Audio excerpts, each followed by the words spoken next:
आज के लेक्चर में हम पढ़ेंगे कि hierarchy of operations in C programming language. आज का लेक्चर बहुत ज़्यादा इंपॉर्टेंट है क्योंकि ये थोड़ा कंफ्यूजिंग होता है और बहुत सारे जो स्टूडेंट्स होते हैं उनको इस चीज़ की समझ नहीं आती है कि hierarchy of operations C programming language में किस तरह से परफॉर्म होंगे। तो आज के लेक्चर को जो से आपने बहुत तवज्जो और गौर से समझना है। चलिए शुरू करते हैं कि while executing an arithmetic statement that has multiple operators, there might be some issue about their evaluation. For example, does this expression 2 multiplied by x minus 3 multiplied by y correspond to 2x minus 3y or to 2x minus 3y? मतलब अभी मैं यहाँ पे आपको छोटी सी example देता हूँ कि हमारे पास एक एक्सप्रेशन है कि 2 मल्टीप्लाई हो रहा है x के साथ और -3 मल्टीप्लाई हो रहा है y के साथ। इस ये एक्सप्रेशन किस में कन्वर्ट होगा? ये इसको इस तरह लिखना बेहतर है या फिर ये इस तरह लिखा जाएगा 2x माइनस। ये हमारे लिए बहुत प्रॉब्लमेटिक होता है, हमें समझ नहीं आती कि ये जो एक्सप्रेशन हमने लिखा है सी में ये इस तरह है या ये इस तरह है। या एक और एक्सप्रेशन मैं लिख लेता हूँ, a डिवाइड हो रहा है b के साथ और मल्टीप्लाई हो रहा है c के साथ। इसका क्या मतलब है कि a divide by b multiply by c है या a divide by b multiply by c है। तो ये चीज़ें जो समझना बहुत ज़्यादा ज़रूरी होती हैं कि ये असल में ये किस में कन्वर्ट होगा, इसमें बहुत ज़्यादा कन्फ्यूजन हो जाती है। ये हमें बहुत ज़्यादा to understand these question satisfactorily one has to understand the hierarchy of operations, the priority or precedence in which the operation in an arithmetic statement are performed is called the hierarchy of operations. The hierarchy of commonly used operators is shown in figure 2. मतलब हमने यहाँ पे मैं आपको यही समझाने की कोशिश कर रहा हूँ कि ये जो ऑपरेशंस परफॉर्म होंगे, ये अर्थमेटिक ऑपरेशंस परफॉर्म होंगे, ये परफॉर्म होंगे the priority of precedence in which operation in an arithmetic statement perform. इसका कि किस हायरार्की ऑफ ऑपरेटर्स में और हायरार्की ऑफ ऑपरेशंस होती हैं वो हमें बता रही होती है कि ये जो एक्सप्रेशन है ये किस तरह से सॉल्व होगा। ये जो हमने एक्सप्रेशन लिखा है ये किस तरह सॉल्व होगा, ये हायरार्की ऑफ ऑपरेशंस हमें ये चीज़ बता रही होती है। अब मैं आपको छोटी सी एक बता देता हूँ कि ये प्रायोरिटी क्या है। हायरार्की ऑफ ऑपरेशंस में जो होती है, जो फर्स्ट प्रायोरिटी होती है, अगर प्रायोरिटी के हवाले से हम बात करें प्रायोरिटी और ऑपरेटर्स, तो जो फर्स्ट प्रायोरिटी है हायरार्की ऑफ ऑपरेशंस में वो है मल्टीप्लाई की, डिवाइड की और मॉडुलस की। जो सेकंड प्रायोरिटी है वो है प्लस और माइनस की, और जो थर्ड प्रायोरिटी है वो हायरार्की ऑफ ऑपरेशंस में ऑपरेटर्स की वो है इक्वल टू। तो इस चीज़ को आपने ध्यान में रखना है कि ये जो एक्सप्रेशंस की प्रायोरिटी है वो इस तरह से है सी प्रोग्रामिंग लैंग्वेज में। जो अर्थमेटिक ऑपरेशन, जो अर्थमेटिक हमारे पास ऑपरेटर्स हैं उनकी प्रायोरिटी इस तरह से है। पहले मल्टीप्लाई, डिवाइड, मॉडुलस है, सेकंड प्रायोरिटी प्लस और माइनस की है, एडिशन और सब्ट्रैक्शन की, और थर्ड प्रायोरिटी असाइनमेंट ऑपरेटर की। तो यहाँ तक उम्मीद है आपको समझ आ गई होगी। आगे हम चलते हैं तो इनको अब हम किस तरह से, ये कुछ टिप्स हैं जिनको आपको समझना बहुत ज़्यादा ज़रूरी है, जिनको जहन में रखना आपका बहुत ज़्यादा ज़रूरी है कि जो विद इन पैरेंथेसिस जो हम ब्रैकेट्स डालते हैं, ब्रैकेट्स के अंदर जो हायरार्की जो मैंने मेंशन किया आपको, ये कि फर्स्ट प्रायोरिटी मल्टीप्लाई, डिवाइड और मॉडुलस की है, फिर सेकंड प्रायोरिटी एडिशन और सब्ट्रैक्शन की है, और थर्ड प्रायोरिटी इक्वल टू। ये जो अगर ये कोई भी एक्सप्रेशन पैरेंथेसिस ब्रैकेट्स के अंदर लिखा हुआ है तो उसमें ये सेम हायरार्की अप्लाई होगी। मतलब कि अगर लिखा हुआ है 2 multiply by x minus 3 multiply by y, तो इसके अंदर जो भी प्रायोरिटी लगेगी वो सेम ही रहेगी जो ये मैंने प्रायोरिटी आपको बताई है ऑपरेटर्स की। अगर बहुत सारा पैरेंथेसिस हैं, अगर एक पैरेंथेसिस है, कोई स्टेटमेंट लिखी है, फिर उसके अंदर एक और पैरेंथेसिस है, फिर उसके अंदर कोई और स्टेटमेंट लिखी है, बहुत सारी पैरेंथेसिस हैं मतलब कि यहाँ पे, तो सबसे पहले क्या होगा ये भी आपको ध्यान में रखना। बहुत सबसे अंदर वाली पैरेंथेसिस में जो भी एक्सप्रेशन होगा वो सॉल्व होगा, उसके बाद उसके बाहर वाली पैरेंथेसिस में जो एक्सप्रेशन होगा वो सॉल्व होगा, और उसके बाद सबसे आउटर मोस्ट पैरेंथेसिस का जो सा एक्सप्रेशन है वो सॉल्व होगा। ये इस तरह से काम होगा, सबसे इनर मोस्ट, फिर उससे आउटर मोस्ट का जो बनेगा, और उसके बाद उससे आउटर मोस्ट की पैरेंथेसिस का जो भी एक्सप्रेशन होगा, जो भी हमारे पास एक्सप्रेशन आया होगा वो सॉल्व होगा।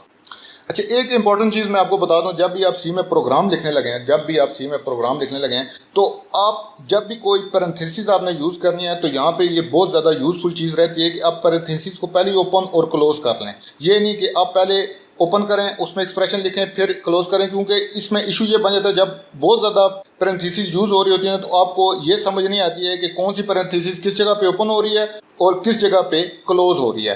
तो इस चीज़ को ज़हन में रख लें कि जब भी आप पैरेंथेसिस अपने प्रोग्राम में इस्तेमाल करने जा रहे हो किसी भी एक्सप्रेशन में, तो आप जब भी पैरेंथेसिस को ओपन करें साथ ही क्लोज कर लें और उसके बाद उसमें एक्सप्रेशन लिखें। कोई भी एक्सप्रेशन आपने लिखना है तो उसके बीच में लिखें। इससे आपको इस चीज़ की टेंशन नहीं होगी कि कौन सी पैरेंथेसिस किस जगह पे क्लोज हो रही है, वो ऑटोमेटिकली आप उसके अंदर एक्सप्रेशन लिख देंगे, फिर दोबारा से आप पैरेंथेसिस लिख लेंगे। तो सारी पैरेंथेसिस का आप ओपनिंग और क्लोजिंग उसी टाइम पे कर रहे होंगे, तो आपको इस चीज़ की टेंशन नहीं होगी कि आखिर में जाके एक्सप्रेशन के आखिर में जाके मैंने कौन सी पैरेंथेसिस कितनी पैरेंथेसिस डाली है और उनको कहाँ पे क्लोज करना है। तो ये एक इंपॉर्टेंट चीज़ है जो आपने जहन में रखनी है। अब मैं आपको ये जो चीज़ है, ये जो मैंने एक्सप्रेशन लिखा था कि ये एक्सप्रेशन इसमें कन्वर्ट होगा, इस चीज़ में कन्वर्ट होगा, ये इस चीज़ में कन्वर्ट होगा, ये हायरार्की ऑफ ऑपरेशंस के ऊपर डिपेंड करता है। तो इसको हम एक एक्सप्रेशन को इस चीज़ को हम एक एग्जांपल के थ्रू समझ लेते हैं, जिससे हमें बहुत ज़्यादा जो हमें क्लियर हो जाएगा कि हम किस तरह से हायरार्की डिटरमाइन कर सकते हैं। Determine the hierarchy of operations and evaluate the following expression assuming that I is an integer variable. हम आई एक अज्यूम कर लेते हैं, हमारे पास आई एक इंटीजर वेरिएबल है। उसके अंदर हमने एक एक्सप्रेशन लिखा 2 मल्टीप्लाई बाय 3 डिवाइडेड बाय 4। यहाँ पे एक हायरार्की ऑफ ऑपरेशंस के जरिए मैं आपको ये परफॉर्म करके बताऊंगा, कि इसको सॉल्व करके बताऊंगा कि इसका रिजल्ट क्या आएगा। तो इस चीज़ को बहुत आपने गौर से समझना है। हमने ये एक एक्सप्रेशन लिखा, अब हम इसको सॉल्व करने जा रहे हैं। सबसे पहले क्या होगा, सबसे पहले ये लेफ्ट साइड से 2 मल्टीप्लाई बाय 3 होगा। तो हमारे पास आई में क्या आ जाएगा, 6 divided by 4 plus 4 divided by 4 plus 8 minus 2 plus 5 divided by 8। तो हमारे पास कौन सा ऑपरेशन परफॉर्म हुआ है, हमारे पास मल्टीप्लाई का ऑपरेशन परफॉर्म हुआ है। आगे चल जाते हैं। आई इज इक्वल टू, अब दोबारा से क्या हुआ है, हमारे पास डिवीजन का ऑपरेशन परफॉर्म हुआ है। तो हमारे पास 6 डिवाइडेड बाय 4 हमारे पास, क्योंकि ये इंटीजर वेरिएबल है और ये इंटीजर कॉन्स्टेंट्स हैं, तो मैंने पिछले लेक्चर्स में जहाँ पे हम पढ़ रहे थे कि फ्लोटिंग और इंटीजर कन्वर्जन्स और assignments of floating integer conversion in assignments of operator, तो हमने यही पढ़ा था कि जो इंटीजर कांस्टेंट होते हैं जब उनमें अर्थमेटिक ऑपरेशन परफॉर्म होता है तो वो इंटीजर वैल्यू ही रिटर्न करते हैं। तो इसका जो रिजल्ट होगा वो 1 ही आएगा। 1 plus 4 divided by 4 plus 8 minus 2 plus 5 divided by. तो यहाँ पे कौन सा ऑपरेशन परफॉर्म हुआ है, यहाँ पे हमारे पास डिवीजन का ऑपरेशन परफॉर्म हुआ है। आगे चलते हैं। अब इसलिए इनकी प्रायोरिटी नहीं है, इसकी प्रायोरिटी भी कम है, इसकी प्रायोरिटी भी कम है। तो यहाँ पे जो फर्स्ट प्रायोरिटी थी वो डिवीजन की थी, तो यहाँ पे 5 और 8 आपस में डिवाइड होंगे। तो हमारे पास क्योंकि ये दोनों इंटीजर कांस्टेंट्स हैं तो हमारे पास रिजल्ट क्या आएगा, 0 आएगा। तो हमने क्या करना है, 1। और यहाँ पे भी आप देख सकते हैं ये भी डिवीजन का ऑपरेटर है और ये भी डिवीजन का है। तो यहाँ पे आप एक चीज़ देख लें कि मैं यहाँ पे चला गया हूँ, मैंने पहले कौन सा है, इसकी एसोसिएटिविटी ऑफ ऑपरेटर्स ये लेफ्ट टू राइट है। तो पहले ये वाला एक्सप्रेशन सॉल्व होगा, ना कि ये वाला। ये भी मैं आपको आगे क्लियर कर दूंगा कि ये क्या चीज़ है, ये बहुत इंपॉर्टेंट समझने वाली। तो यहाँ पे 4 डिवाइडेड बाय 4 होगा और यहाँ पे रिजल्ट हमारे पास 1 आ जाएगा। Plus 8 minus 2 plus 5 divided by 8। तो यहाँ पे फिर दोबारा से क्या है, डिवीजन का ऑपरेशन परफॉर्म हुआ है, फिर आया है। ये इनकी प्रायोरिटी कम है डिवीजन से, तो ये वाली अब डिवीजन परफॉर्म हो गई। तो 1 प्लस 8 माइनस 2 प्लस, ये दोनों इंटीजर कांस्टेंट्स हैं, तो 5 डिवाइडेड बाय 8 हमारे पास रिजल्ट क्या आएगा, 0 आएगा। अब वो देखें एडिशन और सब्ट्रैक्शन की प्रायोरिटी जो सी है वो सेम है। तो ये राइट एसोसिएटिविटी होगी। तो ये 1 प्लस 1 क्या हो जाएगा हमारे पास, यहाँ पे मैं लिख लेता हूँ, यहाँ पे हमारे पास दोबारा से डिवीजन परफॉर्म हो जाए। तो यहाँ पे पहले एडिशन होगी ये वाली, ये लेफ्ट टू राइट एसोसिएटिविटी है। तो हम क्या करेंगे, ये 2 आ जाएगा, 2 प्लस 8 माइनस 2 प्लस 0। तो यहाँ पे हमारे पास क्या हो गया है, एडिशन हो गया। दोबारा से लेफ्ट टू राइट एसोसिएटिविटी है, तो 8 में 2 हमारे पास क्या हो जाएगा, 10 हो जाएगा। 10 माइनस 2 प्लस 0 हमारे पास दोबारा से क्या परफॉर्म हुई है, एडिशन परफॉर्म हुई है। अब क्या होगी दोबारा, अब हमारे पास क्या होगी, subtraction. Left to right associativity है तो हमारे पास परफॉर्म हुई सब्ट्रैक्शन। तो हमारे पास 8 आ गया, 8 प्लस 0। तो यहाँ पे हमारे पास क्या परफॉर्म हुई है, सब्ट्रैक्शन परफॉर्म हुई। और आखिर में हमारे पास 8 प्लस 0, तो हमारे पास आई इज इक्वल टू 8 आ गया। तो यहाँ पे हमारे पास क्या इंस्ट्रक्शन परफॉर्म हुई है, क्या ऑपरेशन परफॉर्म हुआ है, प्लस का ऑपरेशन। तो ये इस तरह से हमने हायरार्की ऑफ ऑपरेशन परफॉर्म होती है और हमारा जो एक्सप्रेशन होता है वो रिजॉल्व हो जाता है। अब आखिर में क्या होगा कि इसकी जो एसोसिएटिविटी होती है ये राइट टू लेफ्ट होती है, तो 8 आई को असाइन हो जाएगा और आई वेरिएबल में 8 की वैल्यू सेव हो जाएगी। तो उम्मीद है इस एग्जांपल से आपको समझ आई होगी कि हायरार्की ऑफ ऑपरेशंस क्या होते हैं और उनके ज़रिए कोई भी एक्सप्रेशन किस तरह से सॉल्व होता है। तो जैसे कि मैंने आपको पहले बताया था कि नोट दैट जो 6 और 4 है वो उसका रिजल्ट हमें 1 आएगा, क्योंकि ये दोनों इंटीजर कांस्टेंट हैं। हालांकि जो अगर हम इनको करें तो इनका रिजल्ट 1.5 आता है, लेकिन 1.5 क्योंकि रियल वेरिएबल है, हमने आई को कंसीडर किया हुआ है कि ये इंटीजर वैल्यू है, इसलिए 1 वैल्यू जस्ट 0.5 साइड से हट जाएगा और 1 जो सा वैल्यू वो सेव हो, 1 वैल्यू हमारे पास रिजल्ट में 1 आएगा। और सिमिलरली जो 5 और 8 है उनका रिजल्ट भी हमारे पास 0 आएगा, क्योंकि ये दोनों इंटीजर कांस्टेंट है, इसलिए इंटीजर रिजल्ट ही हमें वापस देंगे। हम एक छोटा सा और एक्सप्रेशन परफॉर्म कर लेते हैं जिसमें हमें थोड़ा सा और वैल्यू, ये हम के को कंसीडर कर रहे हैं कि ये एक फ्लोटिंग टाइप का वेरिएबल है। हम एक और वेरिएबल ले लेते हैं और उसके साथ एक्सप्रेशन भी ले लेते हैं। हम कंसीडर कर लेते हैं कि के एक रियल टाइप का वेरिएबल है और 3 divided by 2 multiply bye 4 plus 3 divided by 8 हो रहा है। तो यहाँ पे किस तरह से हायरार्की ऑफ ऑपरेशन परफॉर्म होगी, मैंने बताया लेफ़्ट टू राइट एसोसिएटिविटी होती है। तो सबसे पहले 3 डिवाइडेड बाई 2 होगा, तो यहाँ पे हमारे पास 1 रिजल्ट आएगा, multiply by 4 plus 3 divided by 8 आएगा। ठीक हो गया। तो हमारे पास कौन सा ऑपरेशन परफॉर्म हुआ है, हमारे पास डिवीजन का ऑपरेशन परफॉर्म हुआ है। ठीक है, हमारे पास के हमने मतलब कि इसके बाद अब हमारे पास कौन सा दोबारा लेफ़्ट टू राइट एसोसिएटिविटी है, तो मल्टीप्लाई का ऑपरेशन परफॉर्म होगा। तो 4 प्लस 3 डिवाइडेड बाय 8, तो ऑपरेशन हमारे पास कौन सा परफॉर्म हुआ है, मल्टीप्लाई का ऑपरेशन परफॉर्म हुआ है। उसके बाद हमारे पास क्योंकि इसकी प्रायोरिटी कम है, इसकी प्रायोरिटी ज़्यादा है डिवीजन की, तो 3 डिवाइडेड बाई 8 हमारे पास 0 आएगा।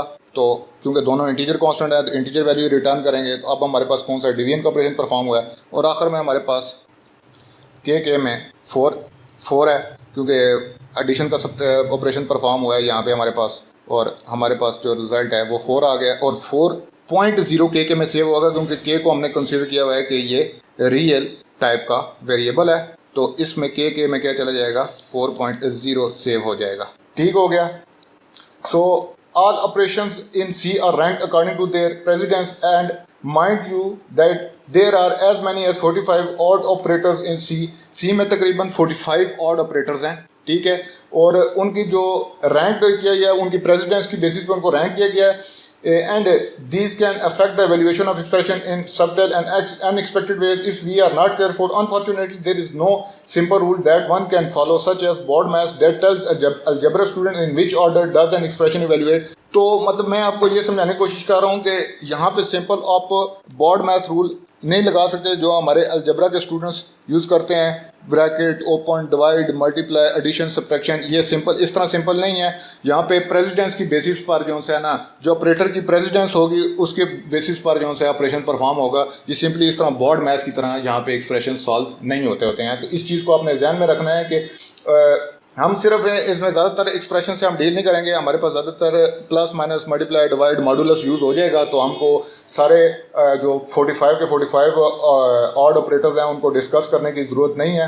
और इसके अलावा हम जो है ना, हमने अभी तक जो है ना हमने देख लिया है कि अर्थमेटिक ऑपरेशंस जो रिटर्न इन सी होती हैं और एवेल्यूएटेड किस तरह से उनको वैल्यूएट किया जाता है।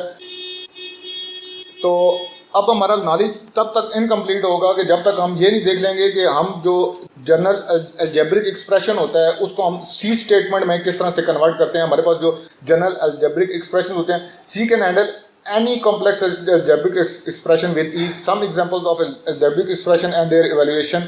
C expression are shown. तो मैं आपको सिंपली बता देता हूँ कि कोई भी algebraic expression है आपके पास, तो उसको आपने C expression में किस तरह से कन्वर्ट करना है उसको हम देख लेते हैं। तो ये भी बहुत इंपॉर्टेंट है।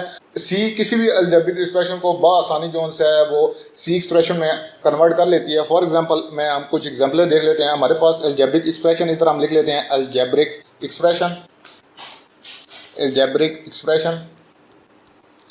क्योंकि हमने पीछे तो सारी चीज़ें देख ली हैं कि अब हायरार्की ऑफ ऑपरेशंस किस ऑपरेटर्स की हायरार्की ऑफ ऑपरेशंस परफॉर्म किस तरह होते हैं, फ्लोटिंग और इंटीजर कन्वर्जन्स किस तरह होती हैं, असाइनमेंट ऑपरेटर कन्वर्जन्स किस तरह, ये सारी चीज़ें देख ली हैं। अब हमारी ये तब तक हमें जब तक इस चीज़ का कंसेप्ट क्लियर नहीं होगा कि अलजेब्रिक एक्सप्रेशन को सी एक्सप्रेशन में किस तरह से कन्वर्ट करना है, तब तक हमें जो है हायरार्की ऑफ ऑपरेशंस और अर्थमेटिक ऑपरेशंस किस तरह से सॉल्व होते हैं वो हमें समझ नहीं आएगी। तो इस एग्जांपल को समझना बहुत ज़्यादा ज़रूरी है। तो यहाँ पे हम सी एक्सप्रेशन लिख लेते हैं। हमारे पास a multiply by b minus c multiply by d लिखा हुआ है। इसको हमने सी एक्सप्रेशन में कन्वर्ट करना है, तो हम क्या करेंगे, a multiply by b minus c multiply by d. तो ये हमारे पास सी एक्सप्रेशन में कन्वर्ट हो गया। ये अलजेब्रिक एक्सप्रेशन। हमारे पास एक अलजेब्रिक एक्सप्रेशन है m प्लस n और a प्लस b। इसको हमने सी एक्सप्रेशन में कन्वर्ट करना है, तो हम क्या करेंगे, m plus n multiply by a plus b। हमारे पास एक और अलजेब्रिक एक्सप्रेशन है 3x² प्लस 2x प्लस 5। इसको हमने कन्वर्ट करना है तो हम क्या करेंगे 3 मल्टीप्लाई बाय x, क्योंकि x 2 दफ़ा है, फिर मल्टीप्लाई बाय x, फिर plus 2 multiply by x plus 5। एक और हमारे पास आ गया a plus b plus c divided by d plus e। इसको हमने कन्वर्ट करना है तो हम किस तरह कन्वर्ट करेंगे a plus b plus c brackets open, a plus b plus c bracket close divided by d bracket open d plus e bracket close.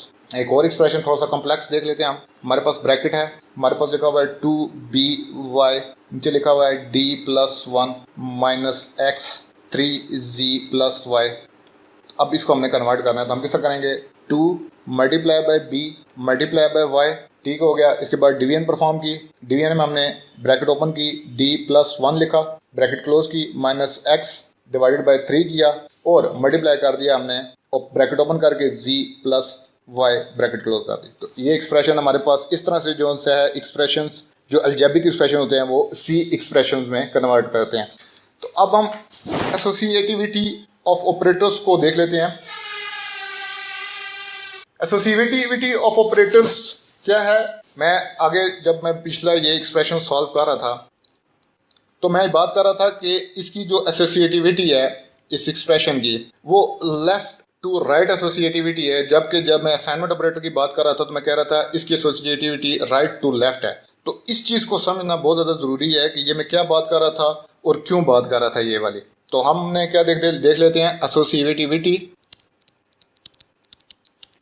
Of operators. Associativity of operators इसका क्या मतलब है, when an expression contains two operators of equal priority the tie between them is settled using the associativity of operators. All operators in C have either left to right associativity or right to left associativity.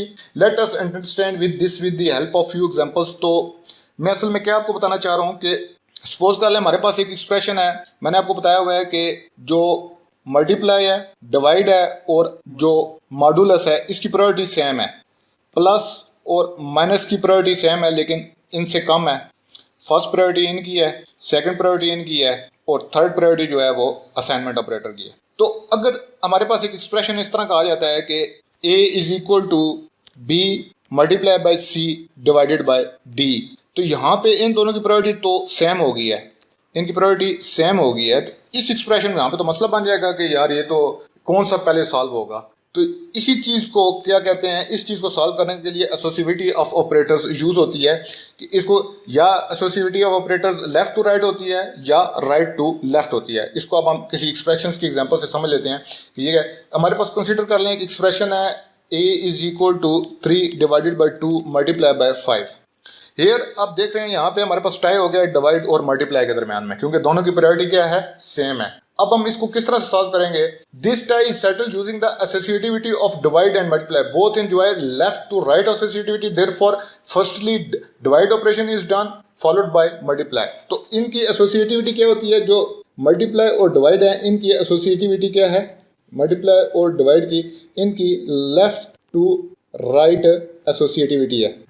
तो इसका मतलब क्या है कि पहले ये expression solve होगा, ये जो पहले 3 2 से डिवाइड होगा, उसके बाद जो रिजल्ट आएगा वो मल्टीप्लाई हो जाएगा 5 के साथ। तो इनकी क्या है, लेफ्ट टू राइट ये सॉल्व होना शुरू होंगे।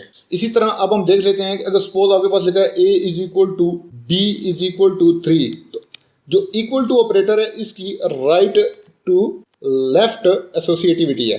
तो इसका मतलब ये है कि 3 पहले b को असाइन होगा और जो b में वैल्यू पड़ेगी वो a को असाइन हो जाएगी। तो इस चीज़ को आपने ध्यान रखना बहुत ज़्यादा ज़रूरी है कि जो अर्थमेटिक ऑपरेशंस हैं, मल्टीप्लाई और डिवाइड, इनकी एसोसिएटिविटी, और अगर एडिशन और सब्ट्रैक्शन है इनकी एसोसिएटिविटी क्या है, लेफ्ट टू राइट है, जबकि जो असाइनमेंट ऑपरेटर है इसकी एसोसिएटिविटी राइट टू लेफ्ट है। अब एक और एग्जांपल से कंसीडर कर लेते हैं। हमारे पास है G g is equal to a multiply by b plus c divided by d। अब इसमें सबसे पहले क्या मैंने कहा कि मल्टीप्लाई और डिवाइड के दरमियान में टाई हो गया है, तो इनकी एसोसिएटिविटी क्या है, लेफ्ट टू राइट है। तो सबसे पहले ये वाला एक्सप्रेशन सॉल्व होगा, तो हमारे पास जो भी रिजल्ट आएगा इन दोनों एक्सप्रेशंस का, इसका एक्सप्रेशन का जो रिजल्ट आएगा, उसके बाद हमारे c और d का ऑपरेशन परफॉर्म होगा, c डिवाइड बाई d आएगा, इनका जो रिजल्ट आएगा, इसका रिजल्ट 2 और इसका रिजल्ट 1, इन दोनों का जो रिजल्ट होगा वो ऐड हो जाएगा, आपस में ऐड हो जाएगा और हमारे पास रिजल्ट जो भी आएगा रिजल्ट वो हमारे पास जी में सेव हो जाएगा। ठीक हो गया। Left to right, here multiply and divide enjoy same priority and same associativity. Left to right, compiler is free to perform multiply or divide operation as per its convenience since no matter which performed earlier the result would be same। तो यहाँ तक हमने associativity of operators पढ़ लिया। तो ये था आज का लेक्चर। आगे हम पढ़ेंगे कंट्रोल इंस्ट्रक्शंस। तो उसके हवाले से थोड़ा सा मैं आपको बता दूं, ये हमने जो कंट्रोल इंस्ट्रक्शन होती है, as the name suggest the control instruction enable us to specify the order in which the various instruction in a program are to be executed by the computer. In other words, the control instruction determine the flow of control in a program. There are 4 types of control instructions in C।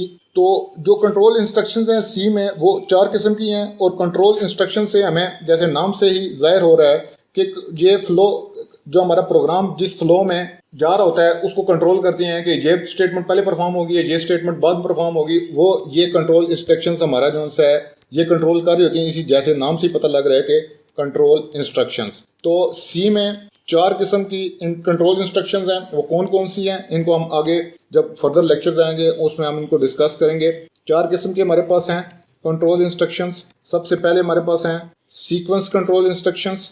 उसके बाद हमारे पास हैं selection और decision control instructions. उसके बाद है हमारे पास repetition और लूप कंट्रोल इंस्ट्रक्शंस। और आखिरी हमारे पास केस कंट्रोल इंस्ट्रक्शंस। तो जैसे नाम से ही जाहिर है, the sequence control instruction ensures that the instructions are executed in the same order in which they are appear in the program. तो जिस फॉर्म में हमारे पास इंस्ट्रक्शंस सी प्रोग्राम में आ रही होती हैं उसी सीक्वेंस में ये सीक्वेंस कंट्रोल इंस्ट्रक्शंस का काम होता है कि किस सीक्वेंस में हमने जो इंस्ट्रक्शंस हमने प्रोग्राम में रखनी है वो किस तरह से हमने एग्जीक्यूट करानी है। डिसीजन और case control instructions allow the computer to take a decision as to which instruction is to be executed as.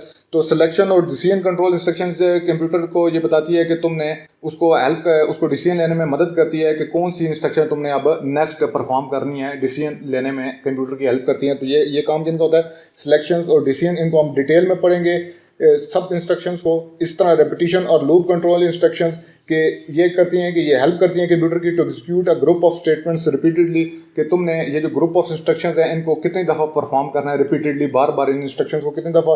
और ये जो है आखिरी केस कंट्रोल इंस्ट्रक्शंस, इनको भी हम जो है पढ़ेंगे कि केस कंट्रोल इंस्ट्रक्शंस क्या होती हैं। ये केसेस हमने केस दिए होते हैं, उनके बेसिस पे स्विच इंस्ट्रक्शंस यूज़ होती हैं इसमें कि केस 1 के अगर केस 1 ओके हो जाता है तो तुमने ये इंस्ट्रक्शन परफॉर्म करनी है, अगर केस 2 आ जाता है तो इन सारों को हम जो फर्दर लेक्चर्स करेंगे उनमें हम देखेंगे कि ये इंस्ट्रक्शंस क्या हैं और ये किस तरह से काम करती हैं। तो आज यहाँ पर हमारा जो है दूसरा चैप्टर कंप्लीट होता है। तो हम उसको ज़रा समराइज़ कर लेते हैं। हमने क्या क्या पढ़ा है। हमने कहा है कि जी instructions in a program control the behaviour and working of the program. जो इंस्ट्रक्शंस होती हैं प्रोग्राम में वो कंट्रोल करती हैं प्रोग्राम के वर्किंग और बिहेवियर को। दूसरी बात हमने पढ़ी है a C program can contain 3 type of instruction, the type declaration instructions, arithmetic instructions और कंट्रोल इंस्ट्रक्शन। तो 3 किस्म की हमने इंस्ट्रक्शंस पढ़ी थी। प्रीवियस लेक्चर में हमने टाइप डिक्लेरेशन इंस्ट्रक्शन को बहुत ब्रीफली डिस्कस किया था, अरिथमेटिक इंस्ट्रक्शंस को डिस्कस किया था और अभी मैंने आपको थोड़ा सा इसके बारे में भी बताया है कि कंट्रोल इंस्ट्रक्शंस 4 किस्म की होती हैं।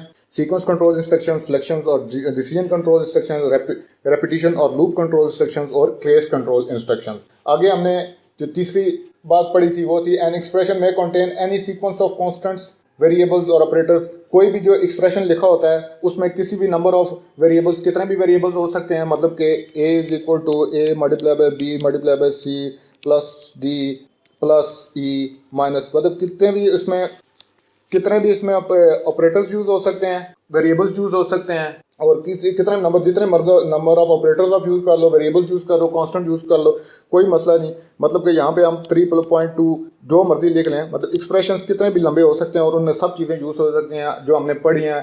ऑपरेटर्स यूज़ हो सकते हैं उनमें वेरिएबल्स यूज़ हो सकते हैं, उनमें कांस्टेंट यूज़ हो सकते हैं, जो मर्जी हम यूज़ करना चाहें हम अपने एक्सप्रेशन में यूज़ कर सकते हैं। उसके बाद अगली चीज़ पढ़ी थी हमने क्या, expression is evaluated based on the hierarchy और प्रेसिडेंस ऑफ ऑपरेटर्स। जो हायरार्की और प्रेसिडेंस ऑफ ऑपरेटर्स है उसको हमने डिस्कस किया है कि जो भी एक्सप्रेशन है वो सॉल्व किस तरह होगा, इवैल्यूएट किस तरह होगा, उसका रिजल्ट किस तरह आएगा, वो इस चीज़ के ऊपर डिपेंड कर होता है कि हायरार्की और प्रेसिडेंस ऑफ ऑपरेटर्स क्या है, जो कि हमने पढ़ी है कि जो मल्टीप्लाई डिवाइड और मॉडुलस की प्रायोरिटी सबसे आई है, उसके पास एडिशन और सब्ट्रैक्शन की प्रायोरिटी है और उसके बाद जो सा है असाइनमेंट ऑपरेटर किया है। वैसे तो सी प्रोग्रामिंग लैंग्वेज में 42 ऑपरेटर्स हैं, ऑड ऑपरेटर्स हैं।